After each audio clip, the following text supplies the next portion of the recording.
Greetings from the battlefield. I'm the Army of One, and you're watching the very first MechWarrior Online battle report.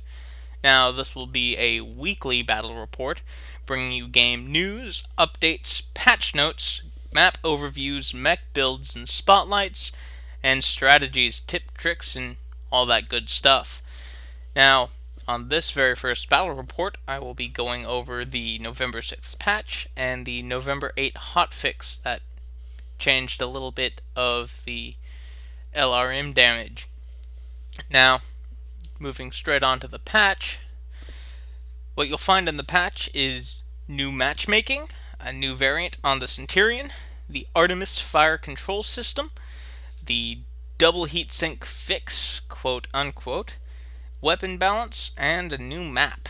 Now, going into detail, the matchmaking prior to this point was you were able to go into groups of up to 8. Most of those groups were on TeamSpeak servers and pug stomping. In other words, they were outmaneuvering and pretty handily sweeping the battlefield of just pickup group players that happened to launch into the game. Now, the devs saw this and saw that this wasn't very friendly to new players or unskilled players, and announced that they were going to be updating the matchmaking in 3 phases. Now, this very first phase lowers the cap of the group size to 4, so you can still get into groups up to 4 people. The rest of the team of 8 will be filled in by pickup groups and other smaller groups. Now, the matchmaker will still balance for weight sizes, so 1 light on your side will be 1 light on the other side, and this will only be in effect for the next couple of weeks. On November 20th, which is the next scheduled patch, Phase 2 will come into effect, bringing in the 8 size group again. So you only have to wait a couple more weeks until you can fight against other players. Now, the new Centurion variant, the CN9-D, is a very, very versatile mech. It has 2 ballistic hardpoints, 2 energy hardpoints, and 2 missile hardpoints, as well as AMS. Now, the special thing about this Centurion is it already comes equipped with the Artemis IV fire control system. Now, that will increase the tightness of the spread of all your LRMs and SRMs, resulting in increased damage. Now, also, it does come equipped with Endosteel and a 300 extra light engine, which is very, very nice. I enjoy this mech quite a lot, and I highly recommend it. I'll be going over this mech in more detail in just a moment. Now, this is the big one, the Artemis IV. The Artemis improves the grouping of LRM and SRM. It does not add guidance to the SRMs as advertised in the game itself. It will be fixed in just a couple weeks. Now, the upgrade will add 1 ton in 1 slot to every single LRM and SRM that you put onto your mech. So it will not appear if you don't have the required space or tonnage. And it won't also appear in your upgrades tab if you don't have any missile hardpoints, although that is pretty obvious. Now, this also does not apply to Streak SRMs, although I've been reading forum posts that say that Streak SRMs do have the added tonnage and slot size. So that sounds like a bug, and the devs should be aware of that. If that is the case, I haven't seen it myself. More on this in a later video. So, the Artemis also had the effect of changing the LRM arc. Now, prior to the November 8th hotfix, the Artemis was going very, very high up and then landing straight on your mech's head, doing loads of damage. That has been fixed in the hotfix, and I'll go into more detail when I get to the hotfix. Now, the next on the list is the double heatsink fix. When double heatsinks, the 3 crit 1 ton inner sphere model, were first introduced to the game, they were cooling at 2 times the standard heatsink, but the engine heatsinks, the heatsinks built into the engine, were only cooling as single heatsinks, so you weren't getting a full ×2 throughout the mech. Now, in internal playtesting, the devs have claimed that 2 times the 2 times efficiency double heatsinks break game balance like no other, and that one dev went so far as to claim that you could core an Atlas in 3 seconds. Now, I don't believe that's possible, looking at the numbers, but I'm sure he was exaggerating.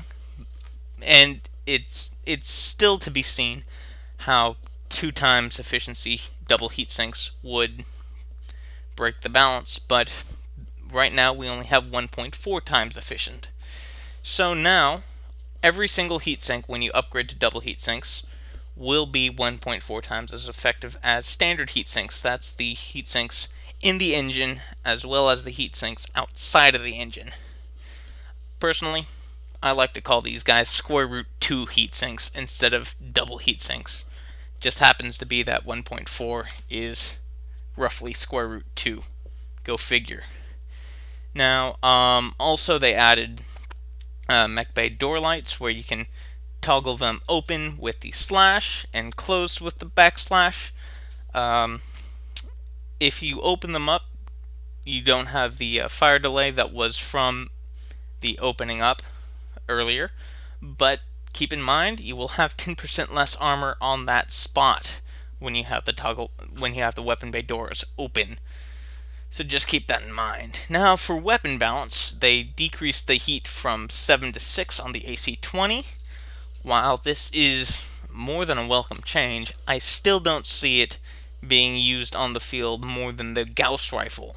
For those of you who don't know, the Gauss rifle weighs 1 ton more than the AC-20. It's 3 crit slots smaller, so it only takes up 7, and only does 15 damage per shot, but only generates 1 heat. Now, when you carry the AC-20, if you wanted to be efficient, you'd have to have 6 times the heat sinks. Well, you'd have to have heat sinks, period, to make it efficient. The Gauss rifle is nearly efficient out of the box just from the heat sinks in the engine. I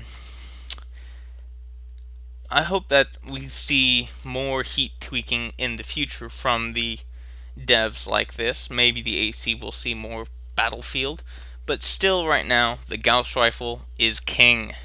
If you can fit the extra ton, you're going to fit a Gauss rifle. Now, the small pulse laser, medium pulse laser, and large pulse lasers were reported to only be generating 50 or 75% of the heat that they should have been. This has been fixed.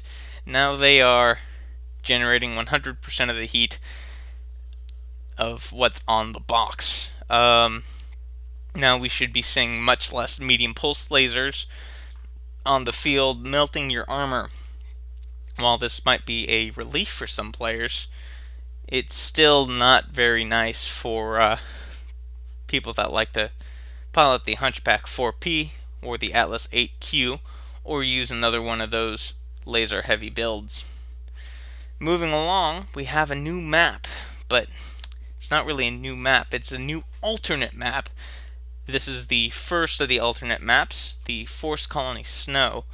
This is the same layout as the Forest Colony, except now there's no fog on the map, and it's winter, so temperatures are much cooler, and you can run much cooler than, say, Caustic Valley. So people who run high heat builds will be able to maybe let loose a little bit more in this snowfield, but still not quite as much as we would like to with double heat sinks. Now there's also a big list of bug fixes that you can read on the forums if you go there. Now moving along, here's the November 8th hotfix, which reduced LRM damage, made the LRM arc much shallower, increased the Artemis spread a little bit, and fixed a bug. Now, the LRM damage used to be 2 damage per missile, now it is only 1.7. I worked with Ohmwrecker to update his weapon list and hardpoint list. You can find that on the forums here. If you want to see the changes to the heat and damage of weapons, we have those up to date. Also, we posted the correct tonnage for every single engine, 100 to 400 standard and XL. So we have everything up to date, even if you can't fit a 400 XL into anything right now. We still have the numbers. Okay, that's it for the patch notes. Let's go ahead and take a look at the new Centurion, and I'll